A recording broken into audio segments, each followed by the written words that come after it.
Assalamualaikum warahmatullahi wabarakatuh. Halo, jumpa lagi dengan saya Dinarti Mulyatila dari kelas A3 PGSD 2021. Pada video kali ini saya akan mereview materi dari pertemuan 2 hingga pertemuan 7 mata kuliah Sumber dan Media Pembelajaran Berbasis IT dengan dosen pengampu Ibu Siti Ruqayyah MPD. Nah, pada pertemuan kedua hingga pertemuan 7 ada beberapa submateri yang dibahas. Yang pertama itu terkait teknologi informasi dalam pembelajaran. Kemudian teknologi informasi sebagai inovasi pembelajaran di SD atau MI. Lalu ada konsep dasar multimedia. Selanjutnya ada pemanfaatan multimedia dalam dunia pendidikan atau pembelajaran di SD atau MI. Lalu ada dampak implementasi multimedia dalam pembelajaran, dan yang terakhir yaitu pengembangan media berbasis ICT. Nah, dari submateri yang telah saya sebutkan barusan, secara garis besar pada pertemuan 2 hingga 7 kita membahas terkait teknologi informasi dalam pembelajaran ya khususnya. Nah, apa sih teknologi informasi dalam pembelajaran itu? Nah, secara definisi, teknologi informasi dalam pembelajaran adalah segala bentuk atau seperangkat pemanfaatan komputer dan juga internet untuk pembelajaran. Nah, di mana terdapat 3 aspek teknologi. Yang pertama untuk pengetahuan, yang kedua untuk tujuan praktis, dan yang ketiga untuk dinamika perubahan. Nah, teknologi juga dapat berupa non-internet atau non-aplikasi. Kemudian teknologi juga harus disesuaikan dengan karakteristik siswa. Nah, dalam sebuah pembelajaran tentunya kita tidak terlepas dari sebuah inovasi.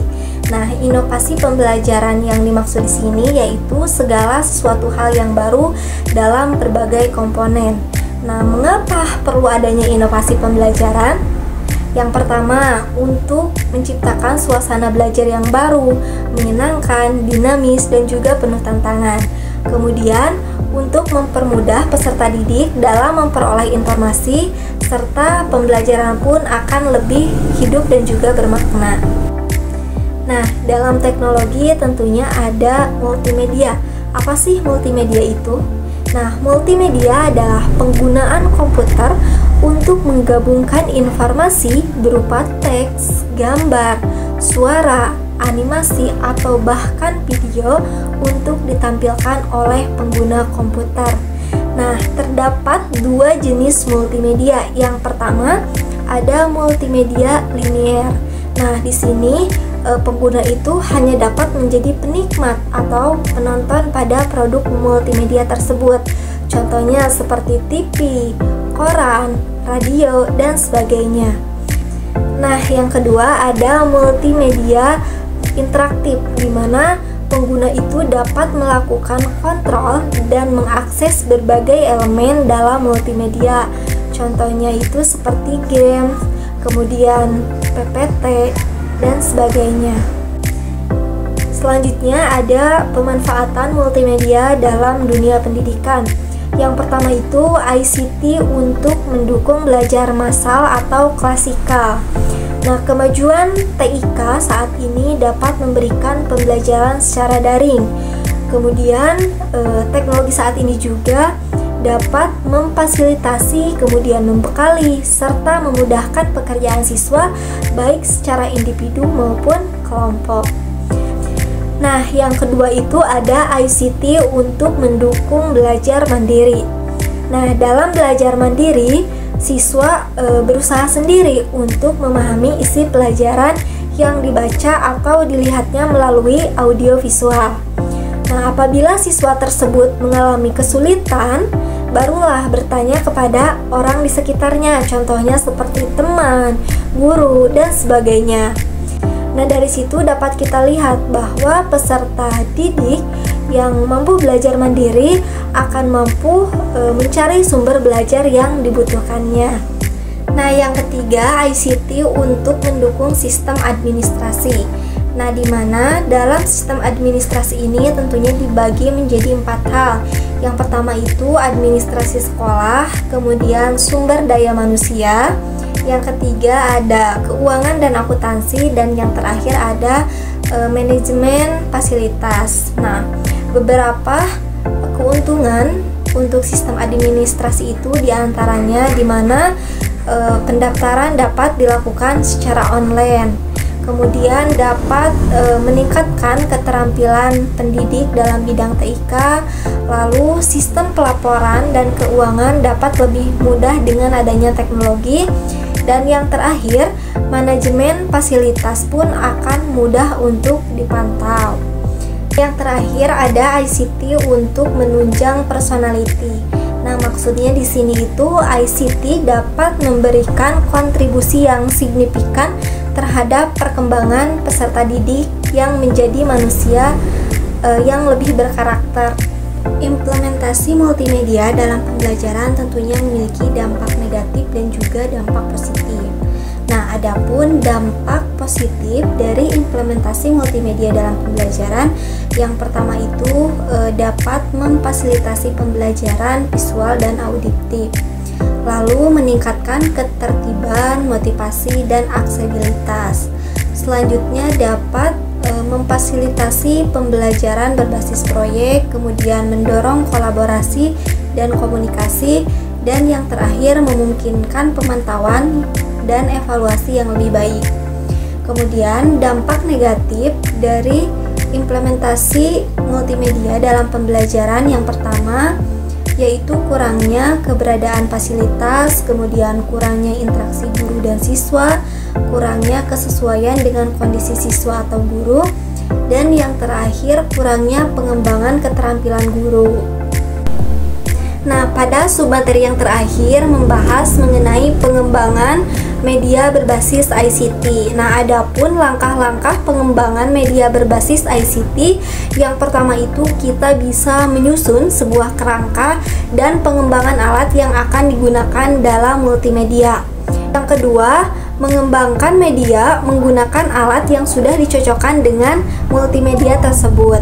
Kemudian yang ketiga, meninjau proses perbaikan produksi, lalu melakukan pengumpulan informasi, setelah itu melakukan perancangan, lalu melakukan produksi tahap awal, kemudian uji coba produk.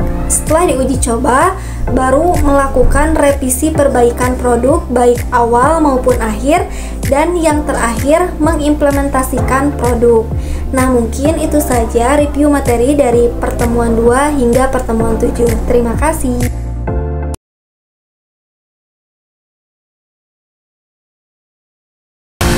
Halo everyone, kali ini saya sedang berada di SDN Mekarjaya yang berlokasi di Kampung Nyondol, Desa Capaka Mekar, Kecamatan Padalarang. Tujuan saya di sini tiada lain untuk mewawancarai 2 orang guru di SDN Mekarjaya. Pada kesempatan kali ini, saya akan berbincang-bincang dengan Ibu Vera dari guru kelas 3 dan Ibu Anis, guru kelas 5. Mau tahu hasil wawancaranya? Yuk ikutin terus jejak saya. Baik Ibu, sebelumnya perkenalkan, nama saya Dina Tila dari Prodi PGSD Siliwangi. Tujuan saya di sini ingin mewawancarai Ibu terkait media berbasis IT.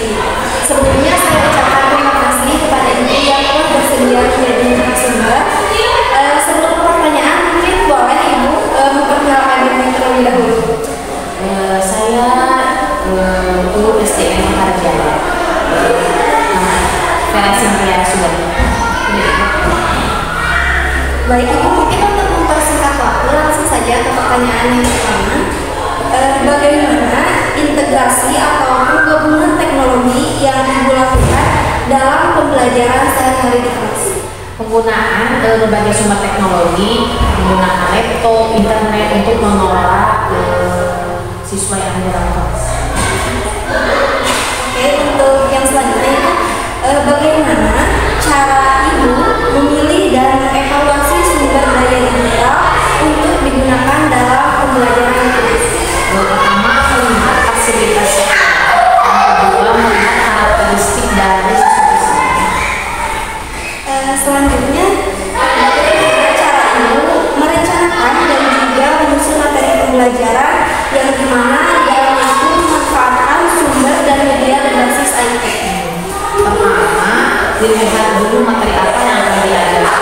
tujuan dari pembelajaran tersebut baru pemahaman tentang mencari media apa dan karakteristik siswa. Selanjutnya, bagaimana cara ibu menyesuaikan penggunaan teknologi informasi dengan gaya belajar siswa yang berbeda? Pertama, mengidentifikasi siswa yang mempunyai kemampuan audiovisual, visual sama audio, melihat langsung secara pembelajaran dan memberikan angkat pertanyaan pada akhir pembelajaran. Selanjutnya, cara ibu itu memastikan bahwa penggunaan teknologi informasi dalam pembelajaran itu dapat mengakomodasi kebutuhan siswa dengan kebutuhan khusus. Pendekatan kolaboratif, mendorong siswa belajar atau bekerjasama dengan tim atau kelompok. Selanjutnya, bagaimana cara ibu memfasilitasi kolaborasi antara siswa dengan menggunakan teknologi informasi dalam pembelajaran? Membuat kelompok yang selang sekar dan mempunyai kemampuan yang berbeda.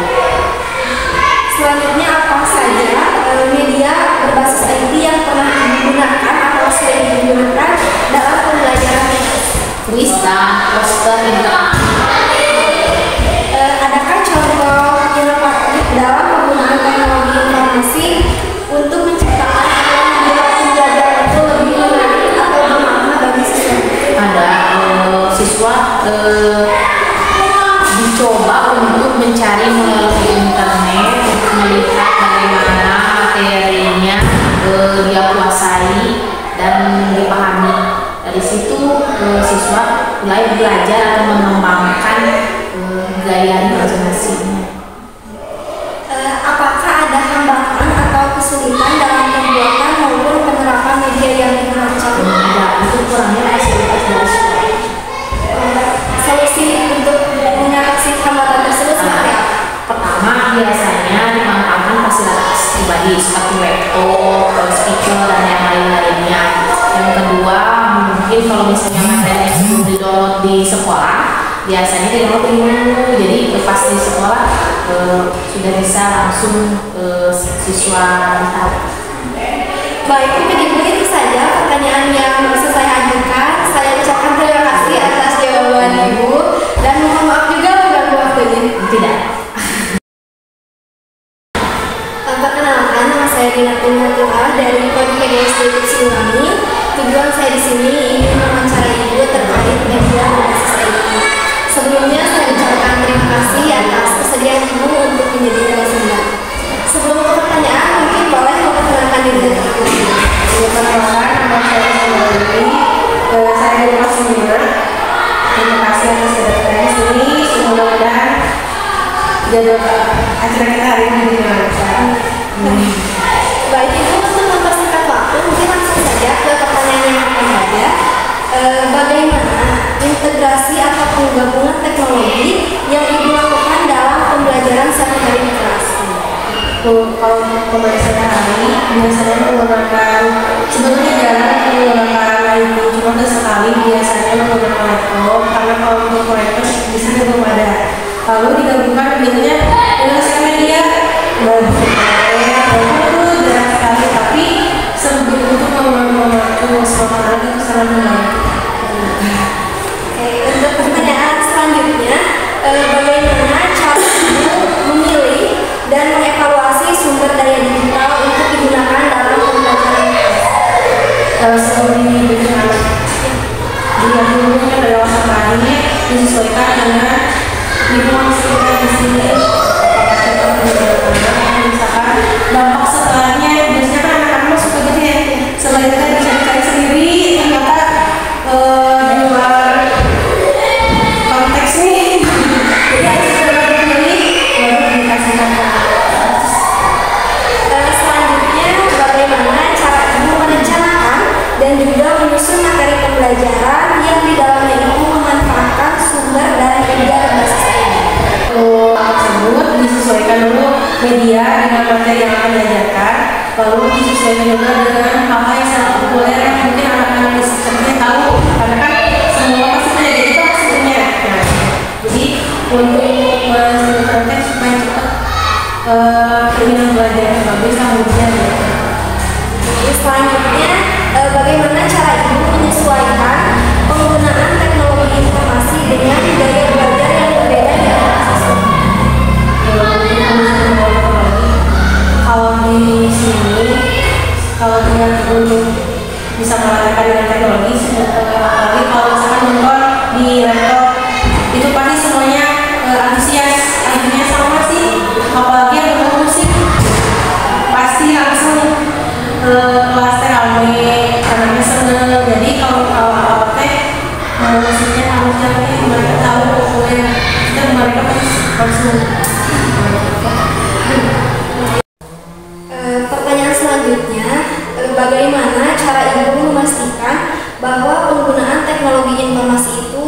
pembelajaran dapat mengakomodasi kebutuhan siswa dengan kebutuhan khusus? Dilihat dari respon peserta didik pada saat pembelajaran langsung, apakah responnya baik atau misalkan anak cenderung bingung, bosan, itu bisa dievaluasi untuk selanjutnya. Selanjutnya, bagaimana cara ibu memfasilitasi kolaborasi antara siswa dengan menggunakan teknologi informasi dalam pembelajaran? Yang paling sering membuat kelompok kecil yaitu dengan teman sebangku, jadi diskusi teman sebaya, atau misalkan membuat kelompok yang lebih besar, jadi di satu kelas bagi beberapa kelompok.